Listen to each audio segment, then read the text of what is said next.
संघ में सभी के प्रवेश की स्वतंत्रता के आलोचक। किसी भी उपासक गृहस्थ को भिक्षु संघ अपना सदस्य बना सकता था। कुछ लोग ऐसे थे जो बुद्ध की आलोचना करते थे कि उन्होंने सभी के लिए भिक्षु संघ का द्वार खोल रखा था। उनका तर्क था कि इस व्यवस्था में कुछ लोग संघ में प्रविष्ट होने के अनंतर फिर से गृहस्थ बन सकते हैं और उनके इस प्रकार निम्न स्थिति में वापस चले जाने से लोगों को यह कहने का अवसर मिलेगा कि तथागत का धम्म बेकार ही होगा। तभी तो लोगों ने इसे त्याग दिया। यह आलोचना निराधार थी। जिस उद्देश्य से तथागत ने यह नियम बनाया था वह उद्देश्य आलोचकों के ध्यान में नहीं आया। तथागत का उत्तर था कि उन्होंने सद्धम्म की स्थापना करके निर्मल जल से भी सरोवर का निर्माण किया है। बुद्ध की इच्छा थी कि अकुशल कर्म से दूषित चित्त वाला कोई भी व्यक्ति इस सद्धम्म रूपी सरोवर में स्नान करके अपने अकुशल कर्मों को धो सके। और यदि कोई सधम्म रूपी सरोवर तक पहुंचकर भी उसमें स्नान नहीं करता और पूर्ववत मलिन रहकर लौट आता है तो इसके लिए वह स्वयं दोषी है, सधम्म रूपी सरोवर नहीं। तथागत का कहना था, अथवा क्या मैं ऐसा कर सकता हूं कि लोगों को अपने अकुशल कर्म धोने के लिए ऐसे सधम्म रूपी सरोवर का निर्माण करने के बाद कहूं जो मलिन है वह इस सरोवर में न जाए। जिनकी धूल और मैल पहले से धोए जा चुके हैं, जो निर्मल हैं और मैल रहित हैं, वही सरोवर में स्नान करें। तब ऐसी शर्त रखने पर मेरे इस सधम्म का उपयोग ही क्या रहेगा। आलोचक भूल जाते हैं कि तथागत अपने धम्म का लाभ कुछ लोगों तक ही सीमित नहीं रखना चाहते थे।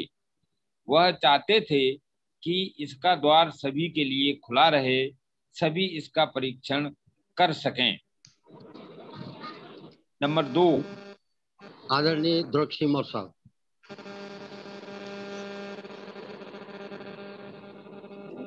द्रोक्षिमोर साहब। जी जी।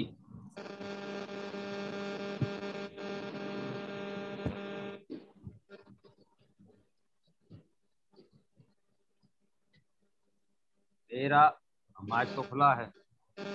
हाँ। संसार के मानव जाति को स्वतंत्रता, समानता, बंधुत्व, न्याय की शिक्षा देने वाले संबोध आज से 2250 वर्ष पूर्व धम्म का प्रचार प्रसार करने वाले और संसार में स्तूपों का निर्माण कराने वाले सम्राट अशोक और शिक्षा के अग्रदूत ज्योतिबा फुले, शिक्षा की देवी माता सावित्रीबाई फुले, आरक्षण के जनक छत्रपति साहूजी महाराज, बलिदान और त्याग की मूर्ति माता रमाबाई, विश्व गुरु संविधान के रचयिता बौद्ध सत्य बाबा साहब भीमराव अंबेडकर, सामाजिक परिवर्तन के नायक मान्यवर शांतिराम साहब और हमारे बहुजन समाज में जन्मे सभी 150 महामानवों को मेरा कोट कोट प्रणाम। आरपीएम के संस्थापक धर्मप्रकाश भारती जी, कार्यवाहक अध्यक्ष बादल सिंह बौद्ध जी, राष्ट्रीय आचार्य किशोर बौद्ध जी एवं आरबीएम के सभी पदाधिकारी और आज के जूम पर जुड़े हुए सभी उपासक उपासिकाओं को मेरा नमोबुद्धाय जय भीम।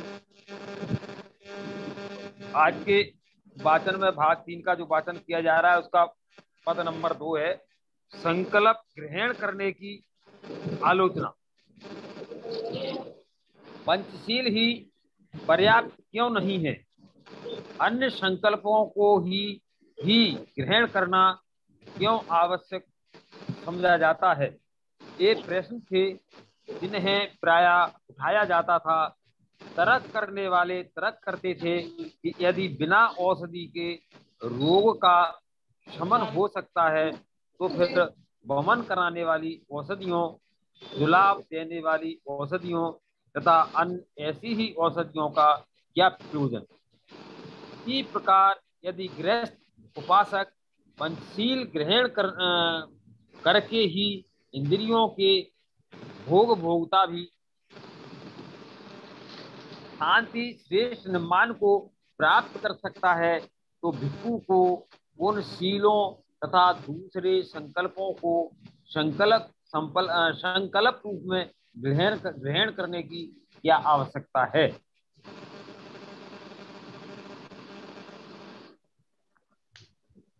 बुद्ध ने इन्हें संकल्पों का स्वरूप इसलिए दिया है क्योंकि इसमें सद्गुण समाहित हैं जो जीवन संकल्प युक्त हैं।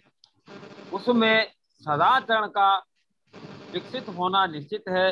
संकल्प अपने में ही पतन के विरुद्ध एक बड़ा संरक्षण है।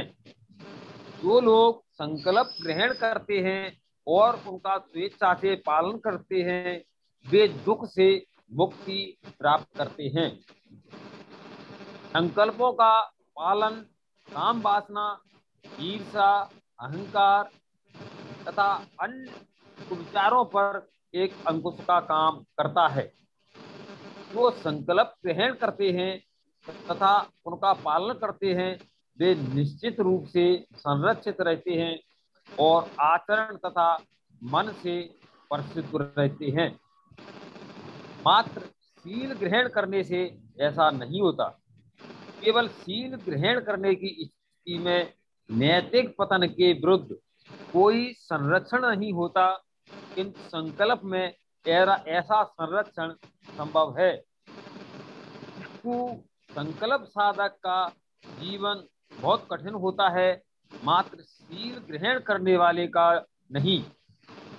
मानवता के कल्याण के लिए यह आवश्यक है कि समाज में कुछ भिक्षु भी रहें। इसलिए बुद्ध ने शीलों तथा संकल्पों दोनों की व्यवस्था की है। जीरा जोरिया जी। अहिंसा के सिद्धांत की आलोचना। ऐसे लोग भी थे जो अहिंसा के सिद्धांत पर आपत्ति करते थे। उनका कहना था कि अहिंसा का अर्थ है अन्याय तथा अत्याचार के सामने झुक जाना। बुद्ध ने अहिंसा के सिद्धांत का जो उपदेश दिया उनकी यह बिल्कुल गलत व्याख्या है। बुद्ध ने अनेक अवसरों पर अपनी स्थिति स्पष्ट की है जिससे इस बारे में किसी भी प्रकार की अस्पष्टता या भ्रम न रहे। ऐसा प्रथम उल्लेखनीय अवसर वह था जब उन्होंने एक सैनिक के संघ में प्रविष्ट होने के बारे में नियम बनाया। एक समय मगध राज्य के सीमांत प्रदेश बहुत उत्तेजित थे। तब मगध राज बिंबिसार ने अपने सेनापति को आज्ञा दी, अब जाओ और अपने सेनापति को मेरा आदेश दो कि वह सीमांत प्रदेशों में अपराधियों को ढूंढें, उन्हें दंड दें और शांति स्थापित करें। सेनापति ने आज्ञा का पालन किया। सेनापति की आज्ञा पाकर सेना नायक बहुत दुविधा में पड़ गए। वह जानते थे कि तथागत की शिक्षा है कि जो युद्ध के में लड़ने जाते हैं और युद्ध में आनंद का अनुभव करते हैं वे अकुशल कर्म करते हैं और बहुत दुर्गुण पैदा करते हैं। दूसरी ओर राजा की आज्ञा है कि अपराधियों का पता लगाकर उन्हें मार डाला जाए। सेना नायक अपने आप से पूछने लगे, हम क्या करें? तब इन सेना नायकों ने सोचा, यदि हम तथागत के भिक्षु संघ में प्रविष्ट हो जाएं तो हम इस दुविधा से बच जाएंगे। तब से सेना नायक भिक्षुओं के पास पहुंचे और उनसे पवज्जा की याचना की। भिक्षुओं ने उन्हें पवज्जित तथा उत्पन्न कर दिया। सेना नायक सेना से गायब हो गए। सेनापति ने जब देखा कि सेना नायक दिखाई नहीं दे रहे हैं तो उसने सैनिकों से पूछा, क्या बात है कि सेना नायक कहीं दिखाई नहीं दे रहे हैं। सैनिकों ने उत्तर दिया, सेनापति, सेना नायक भिक्षु संघ में सम्मिलित हो गए हैं। सेनापति बहुत अप्रसन्न तथा बहुत क्रुद्ध हुआ। राज की सेना के लोगों को भिक्षु कैसे प्रवज्जित कर सकते हैं। सेनापति ने इस घटना की सूचना राजा को दी। राजा ने न्यायाधीशों से प्रश्न किया, कृपया बताएं कि जो राजकीय सैनिकों को प्रवज्जित करे उसे क्या दंड मिलना चाहिए। महाराज, उपाध्याय का सिर काट डालना चाहिए, कम्मा वाचा पढ़ने वाले की जबान निकाल डालनी चाहिए और संघ के उन सदस्यों की जो किसी राजकीय सैनिक को प्रवज्जित करे आधी पसलियां तोड़ डालना चाहिए। तब राजा वहां पहुंचे जहां तथागत विराजमान थे और अभिवादन करने के बाद उन्होंने बुद्ध को सारी घटना से अवगत कराया। हे तथागत, आप जानते हैं कि अनेक राजा धर्म के विरुद्ध हैं। ये विद्वेषी राजा बहुत छोटे छोटे कारणों से परेशान करने को तत्पर रहते हैं। यह कल्पना नहीं की जा सकती कि वे किस सीमा तक भिक्षुओं के साथ दुर्व्यवहार कर सकते हैं।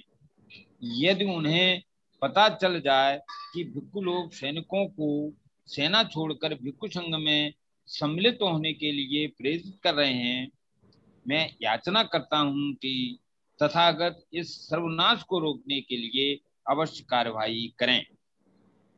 तथागत ने उत्तर दिया, मेरी यह कभी मंशा नहीं रही कि अहिंसा की आड़ में अथवा अहिंसा के नाम पर सैनिकों को अनुमति दी जाए कि वे अपने राजा या देश के प्रति अपने कर्तव्य से विमुख हो जाएं। तदनुसार बुद्ध ने राजकीय सैनिकों के संघ में प्रवेश होने के विरुद्ध एक नियम बना दिया और इसकी घोषणा कर दी, भिक्षुओं, किसी राजकीय सैनिक को प्रवज्जा न दी जाए। यदि कोई ऐसे सैनिक को प्रवज्जा देगा तो वह दुष्कृत अपराध का दोषी होगा। एक दूसरे अवसर पर भी समण महावीर के अनुयायी सिंह सेनापति ने भी अहिंसा के विषय में तथागत से वार्ता की थी।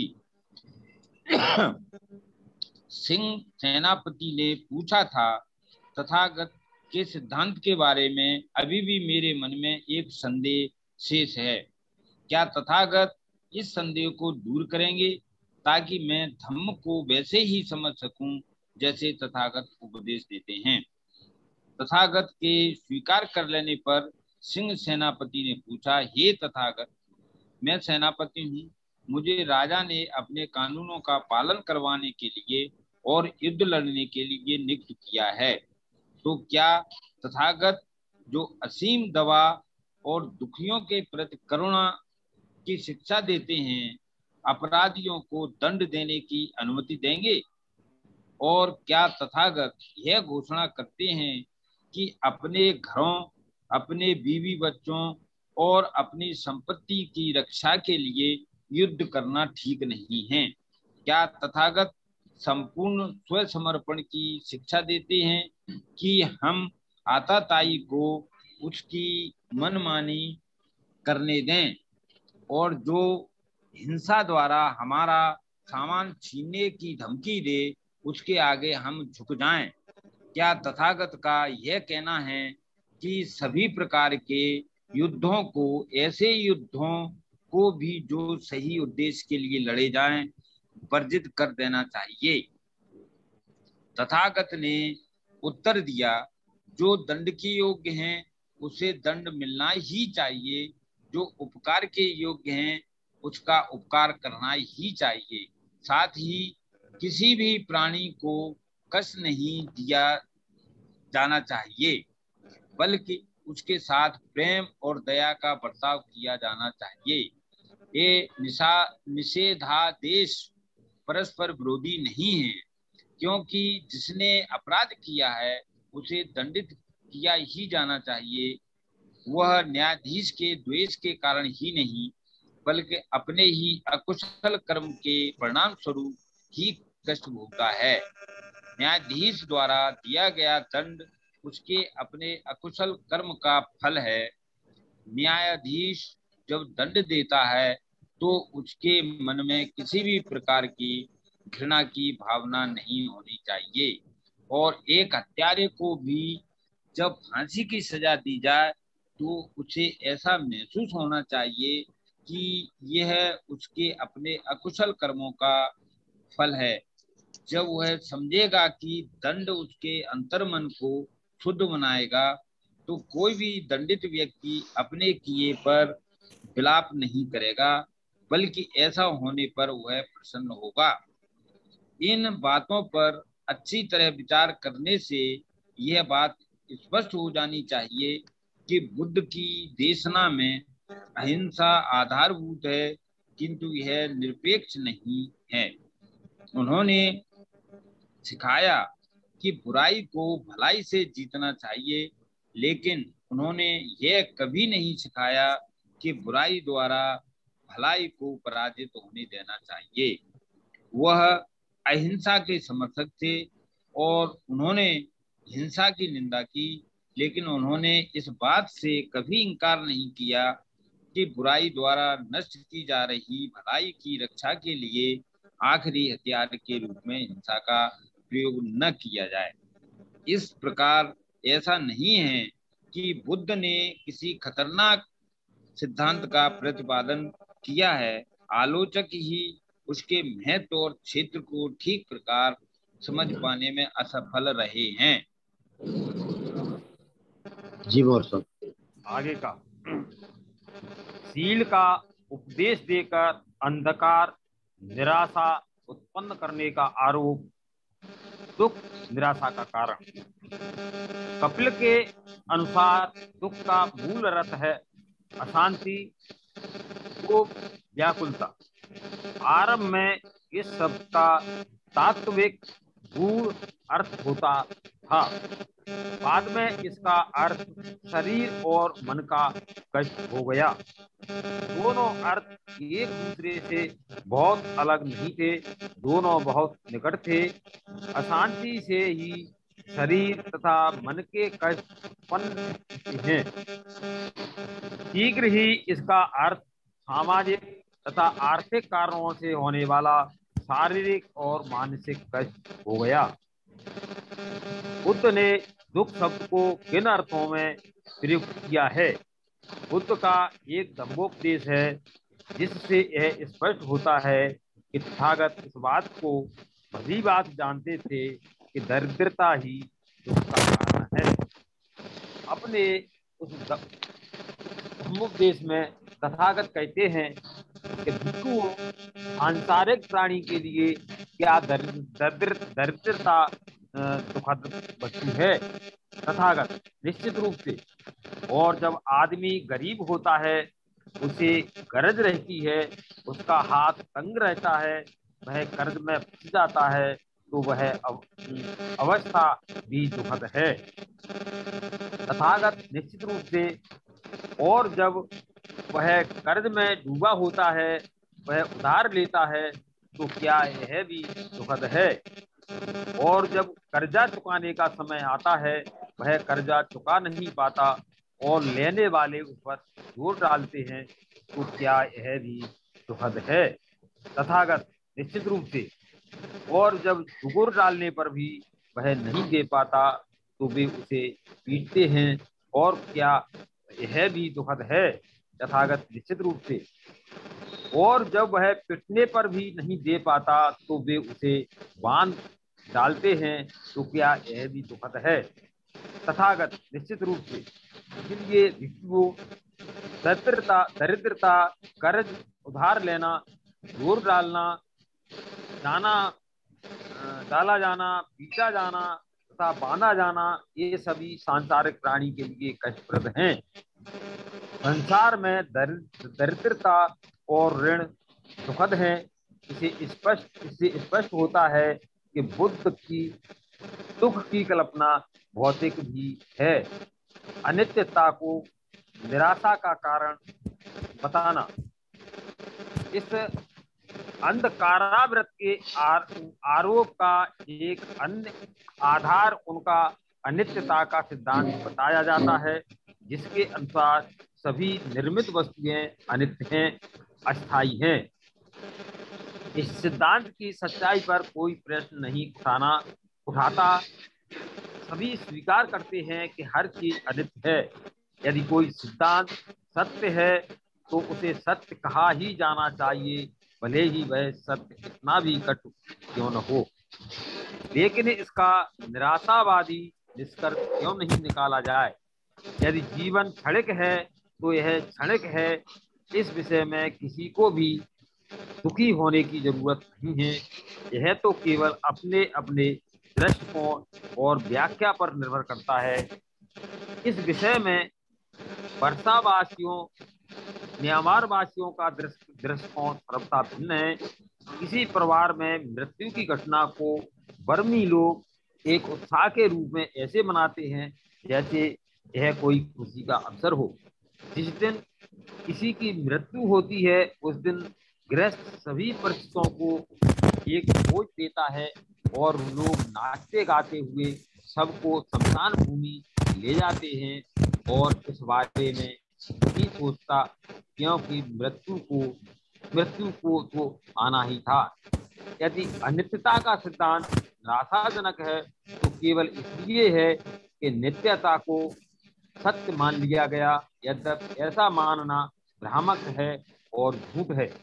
इसलिए बुद्ध की देशना का अंधकार फैलाने का आरोप नहीं लगाया जा सकता।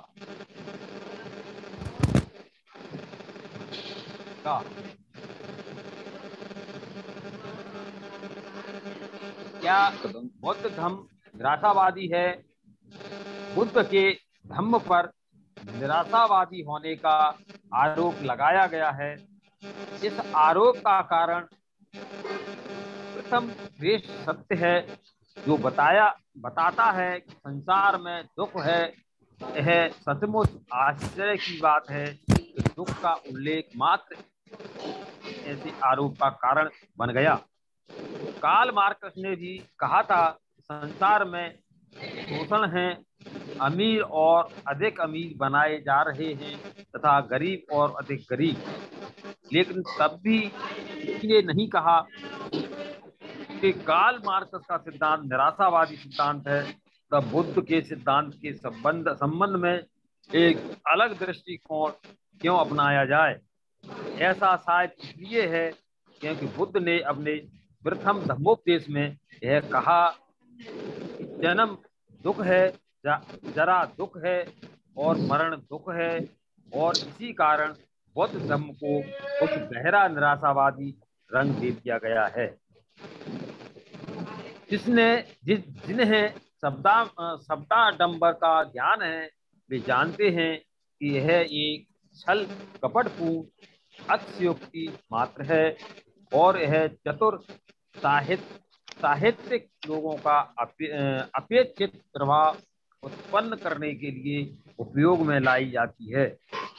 यह कथन जन्म दुख है एक अतिशयोक्ति है जिसे बुद्ध के ही एक दूसरे प्रवचन से सिद्ध किया जा सकता है, जिसमें उन्होंने कहा है कि मनुष्य का जन्म एक दुर्लभ वस्तु है। फिर यदि बुद्ध ने केवल दुख की ही बात की होती तब तो यह आरोप लगाया भी जा सकता था। लेकिन बुद्ध का दूसरा और तीसरा श्रेष्ठ सत्य इस बात पर जोर देता है कि इस दुख को दूर किया जाना ही चाहिए। दुख को दूर करने के कर्तव्य पर जोर देने के लिए ही तथागत ने दुख के अस्तित्व की चर्चा की। बुद्ध ने दुख को दूर करने की बात को सर्वाधिक महत्व दिया है। यही कारण है कि जब कपिल ने केवल यह कहा कि दुख है और इससे अधिक इसके बारे में कुछ नहीं कहा तो सिद्धार्थ गौतम असंतुष्ट हो गए और उन्होंने आलाकार कालाम का आश्रम छोड़ दिया, तब ऐसा धम्म निराशावादी धम्म कैसे कहा जा सकता है? निश्चय से जो शास्त्र दुख को दूर करने के लिए इतने उत्सुक थे, उन पर निराशावादी होने का आरोप नहीं लगाया जा सकता।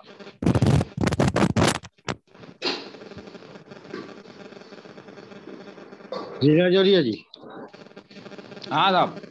हाँ, नंबर 5, आत्मा और पुनर्जन्म सिद्धांत की आलोचना।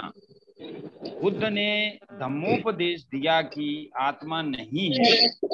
बुद्ध ने स्वीकार किया कि पुनर्जन्म है।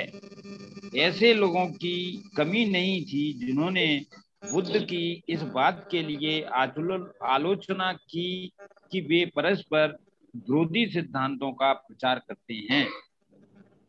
उनकी शंका थी, जब आत्मा ही नहीं है तो पुनर्जन्म कैसे हो सकता है? इसमें कोई विरोधाभास नहीं है। बिना आत्मा के पुनर्जन्म हो सकता है। आम का बीज है, आम के बीज से आम का पेड़ पैदा होता है, आम के पेड़ पर आम के फल लगते हैं, यह आम का पुनर्जन्म है। लेकिन यहाँ आत्मा कहीं भी नहीं है। इसी प्रकार बिना आत्मा के पुनर्जन्म हो सकता है। उच्छेदवादी होने का आरोप।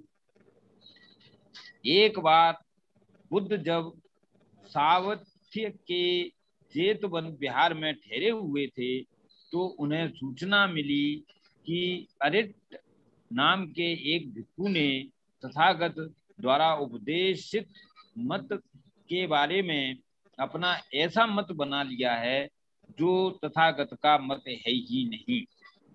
उनमें से एक मत के विषय में अरिट तथागत को गलत रूप से प्रस्तुत कर रहा था कि वे उच्छेदवादी हैं। तथागत ने अरिट को बुलावा भेजा। अरिट आया।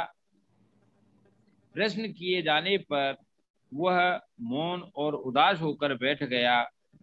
तब तथागत ने उससे कहा, कुछ ब्राह्मण गलत ढंग से, मिथ्या रूप से, झूठे रूप से सत्यों का उल्लंघन करते हुए मुझ पर उच्छेदवादी होने का आरोप लगाते हैं। कहते हैं कि मैं जीवित प्राणियों के उच्छेद की, विनाश की शिक्षा देता हूँ। मैं ऐसा नहीं हूँ और न ही मैं ऐसा सिखाता हूँ। पहले भी और आज भी सतत रूप से मैं यही सिखाता हूँ कि दुख है और दुख का निरोध है।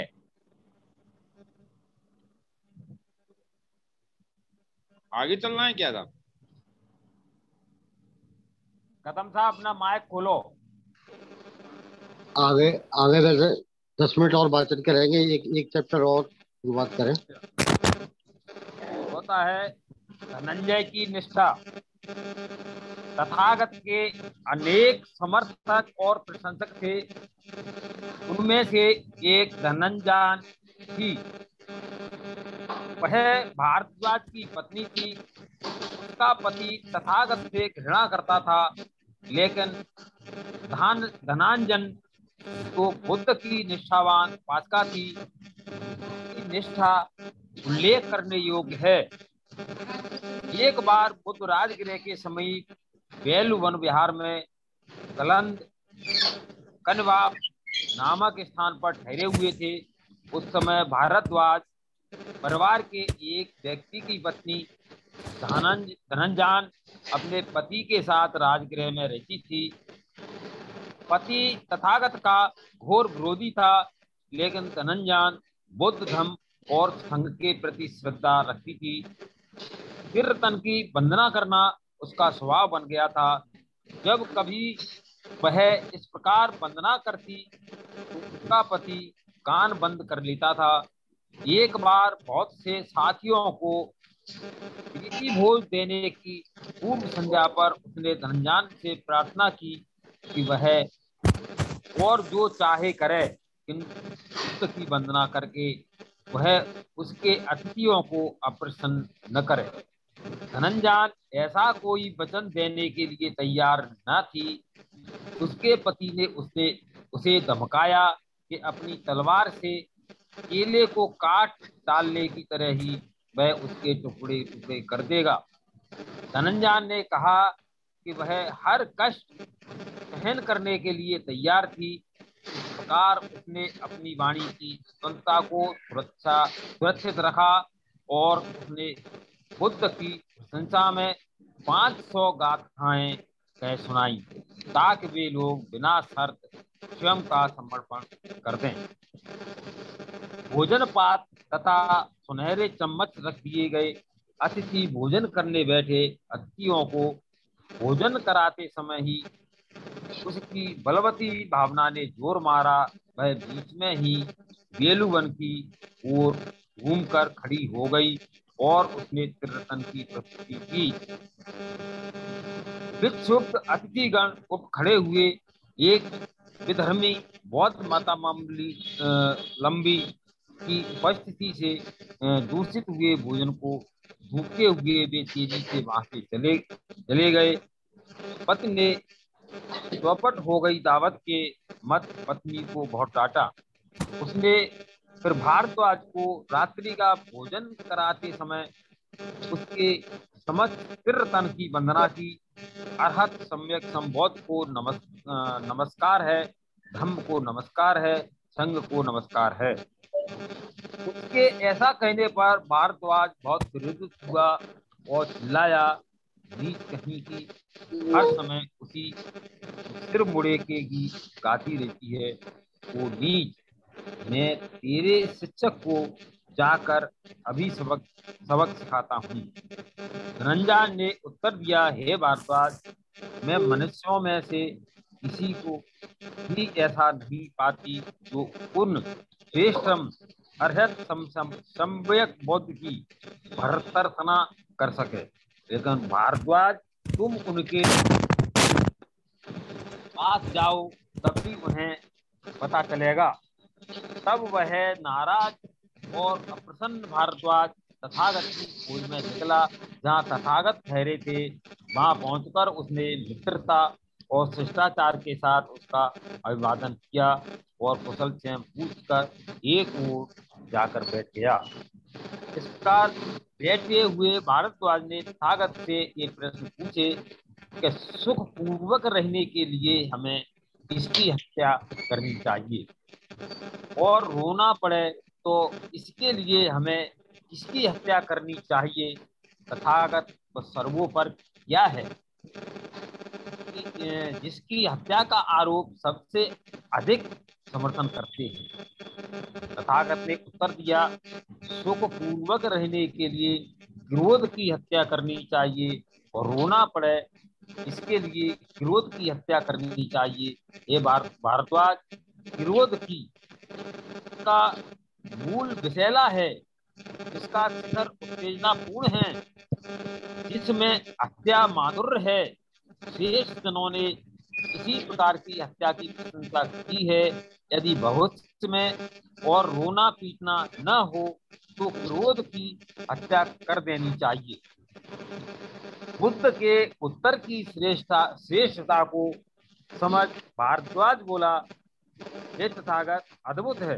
तथागत अद्भुत है, ऐसा कोई आदमी किसी बड़ी वस्तु को उठाकर रख दे अथवा छुपे को प्रकट कर दे अथवा मार्ग से भटके को ही रास्ता दिखा दे अथवा अंधेरे में प्रदीप प्रज्वलित कर दे ताकि आंख वाले बाहर की चीजें देख सकें। इसी प्रकार बुद्ध ने नाना प्रकार से अपना सद्दम मुझ पर प्रकट कर दिया है।